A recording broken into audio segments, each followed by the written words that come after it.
park benches do we need?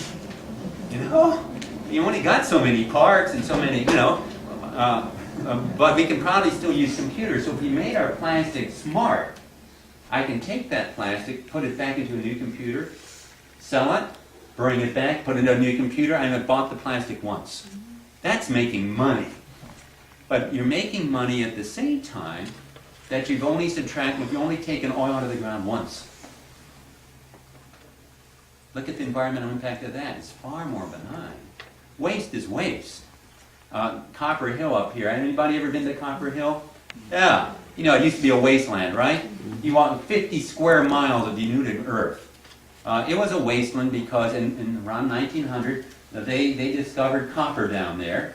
And the copper company bought all this land, and they started mining it. And the only way they had to smelt the copper was to put it in ricks. They made big, like a Jack Daniel's distillery, they made big crisscross things of logs, and they burned it in the open air, and they stuck the copper ore in there.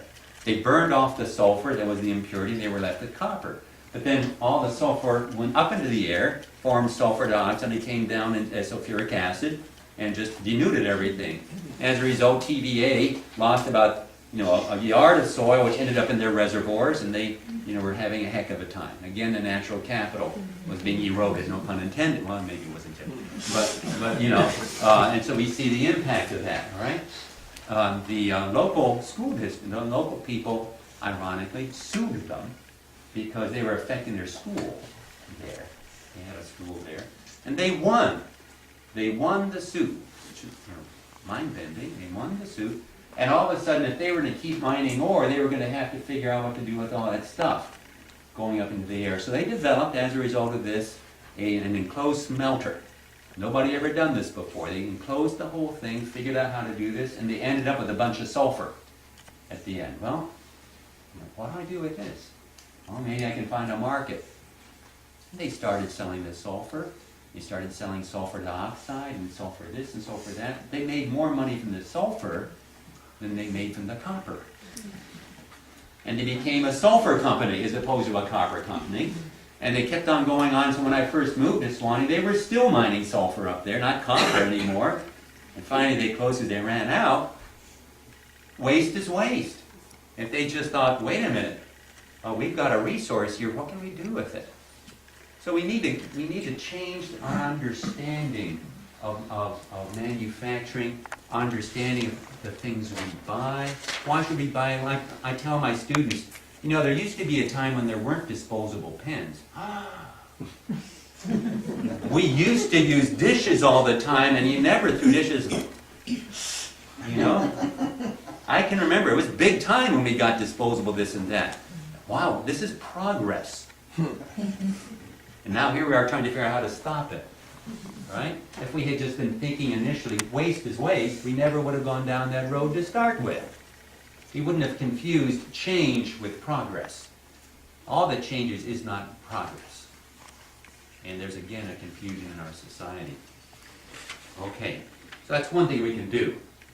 We can change our understanding of waste. And notice that waste brings justice issues. All right? For instance, I don't know if you saw those that went to the Trinity Institute, and Majora Carter spoke about the South Bronx. Perfect case study. Where do you put the waste treatment plants and all this? You put them where the poor people are, right? Because they're not going to squawk. Also, because the land's cheap, and it's less costly to put it there. They work together. And so it's the people who are at least able to handle this environmental degradation are the ones who get stuck with it. But our coal that we burn to get our electricity is no different. It's just we don't see the people who are being run over. We don't see when they slice off the tops of mountains and throw them in the river. We don't see it, right? And we don't hear the people whose lives are being disrupted and the children who are getting asthma. We don't see the destruction of their communities. Because it's convenient and we don't want to hear it, right? There are real justice issues. And we started realizing that that's wasteful. It's wasteful of people. It's wasteful of God's good earth. We would then start saying, well, wait a minute, I don't want this dang electricity. I'll make my own, thank you. I'll get me a windmill. I'll put in my biogas reactor. I'll do whatever I can, and I'll make my own power. And by gum, I don't need so much lights anyway. I'll sit in the dark half the time. And our house is a lot less lit than it used to be, I'll tell you. But I'm not willing to have my people being inundated by coal refuse. I'm just not willing to do it. I'm still have a light switch, and I wish I could figure out how to get rid of it. Right now, I'm not sure. Swanee's very cloudy. I'm not sure what to do. But they're justice issues. So when we're talking about social justice, waste is wasteful. It wastes people. It wastes God's good earth. All right? We also need policies to help us do the things that we want to do. Paul says, why is it that the things I want to do are the things I don't do? The things that I do are the things I don't want to do. Why is that? A social scientist will tell you the reason is because although we often have good intentions, it's too hard, or we're just not going to follow through. Why is it that farmers will talk that they really believe in soil conservation but often don't? And these are people who know, and they care, but they won't. Why? Well, because they're humans, right? So often we need policies that reinforce our good intentions and punish the bad ones. So, for instance, a thing we can do is have what's called a carbon tax. A carbon tax. We tax the amount of carbon implicit in every bit of fuel. Coal is the most carbon-intensive, natural gas is the less carbon-intensive, hydropower less, and so forth.